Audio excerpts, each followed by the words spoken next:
Қыздар, самсаларыңыздың қамыры піскен соң қатты болып, қатпарлы болмай қалып жүрсе, онда осы рецептпен жасап көріңіздер. Самсаларыңыз бірінші жасағаннан-ақ күшті болып шығады. Ендеше кеттік. Ең әуелі бөлме температурасында тұрған суға тұз салып жақсылап араластырамыз. Ары қарай аз-аздан ұн қосамыз. Ұн қосқан соң шай қасықтың ұшымен ғана қопсытқыш және ас содасын қосасыз. Тағы да ұн қосып, барлығын жақсылап араластырып, сәл қолға жабысатындай қамыр илеп 10 минутқа қалдырасыз. Қамырыңыз қатпарлы болу үшін сары майдың пайызы 72-82% болу керек. Осылай бетіне суы шыққанша 2-3 минутта ертіп алыңыз жақсылап.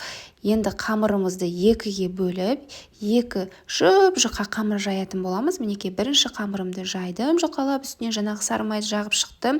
Енді рулет секілді ораймын. Бұл қамырды қоя тұрамын. Екінші қамырымды дәл солай ұн себе отырып жұп-жұқа қылып жайып, ортасына жаңағы сары майымды жағып, оның үстінен жаңағы орап алған бірінші қамырымды қойып, осылай барлығын біріктіріп орап шығатын боламын. Енді қамырымды осылай бұрап, тоңазытқышқа қатыруға салып қоямын. Қамыр міндетті түрде қатуы керек, қатпаса қатпарлы болмай қалады. Қамыр жіби бастаған кезде бірнеше бөліктерге бөліп, қолыңызбен дөңгелетіп, оқтаулап жазып, ортасына салмасын салып, самсаңызға қалауыңызша пішін беріп, бетіне жұмыртқаның сарысы мен сүт жағып, күнжіт сеуіп, қызып тұрған пеште пісіріп алыңыз.